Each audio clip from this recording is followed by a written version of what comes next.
Using your whole brain. Our self-awareness empowers us to examine our own thoughts. This is particularly helpful in creating a personal mission statement because the two unique human endowments that enable us to practice habit 2, imagination and conscience, are primarily functions of the right side of the brain. Understanding how to tap into that right brain capacity greatly increases our first creation ability.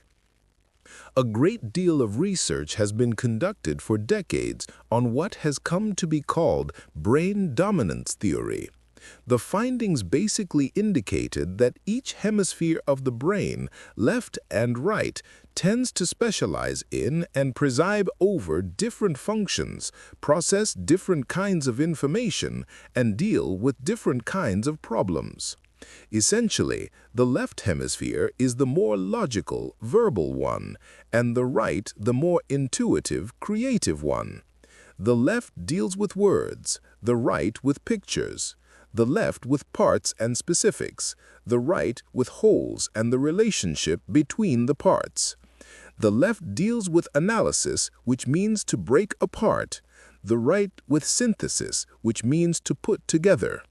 The left deals with sequential thinking, the right with simultaneous and holistic thinking.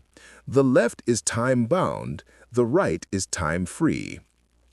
Although people use both sides of the brain, one side or the other generally tends to be dominant in each individual.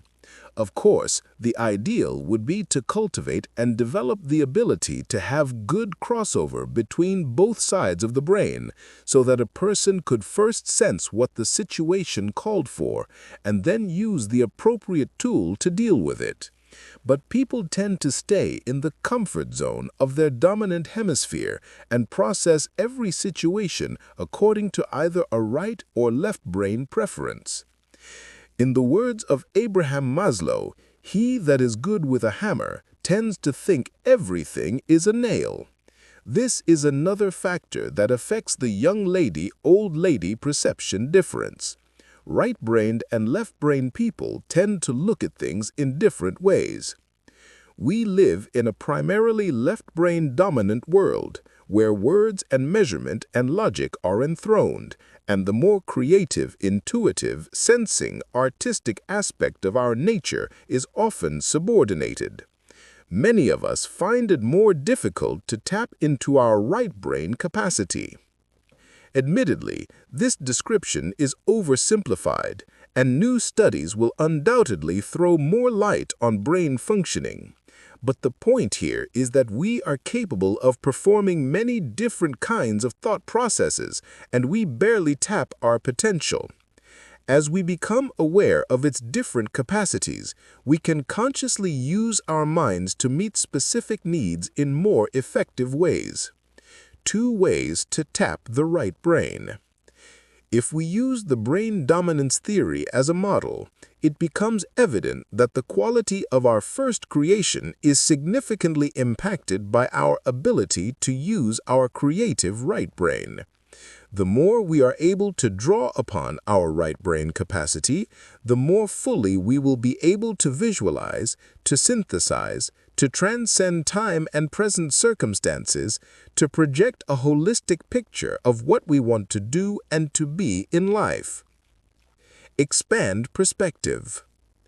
Sometimes we are knocked out of our left brain environment and thought patterns and into the right brain by an unplanned experience. The death of a loved one, a severe illness, a financial setback, or extreme adversity can cause us to stand back, look at our lives, and ask ourselves some hard questions. What's really important? Why am I doing what I'm doing?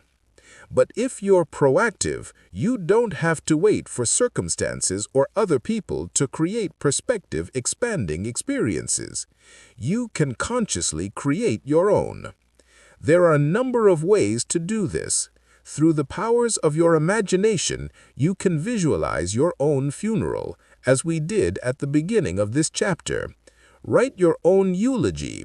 Actually write it out. Be specific. You can visualize your 25th and then your 50th wedding anniversary. Have your spouse visualize this with you.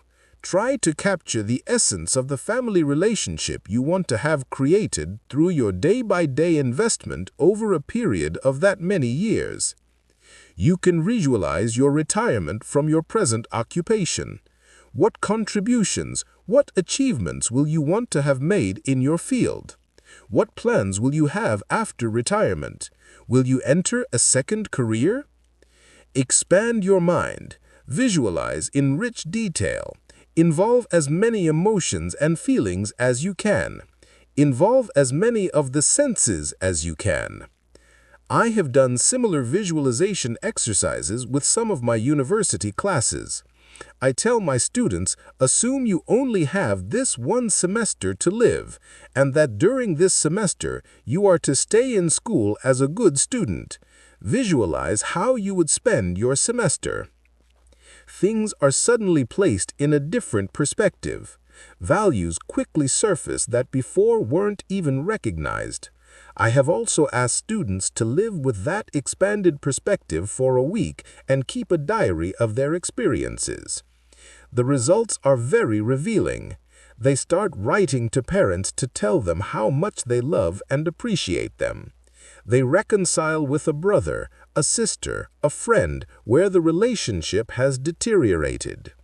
The dominant central theme of their activities, the underlying principle, is love.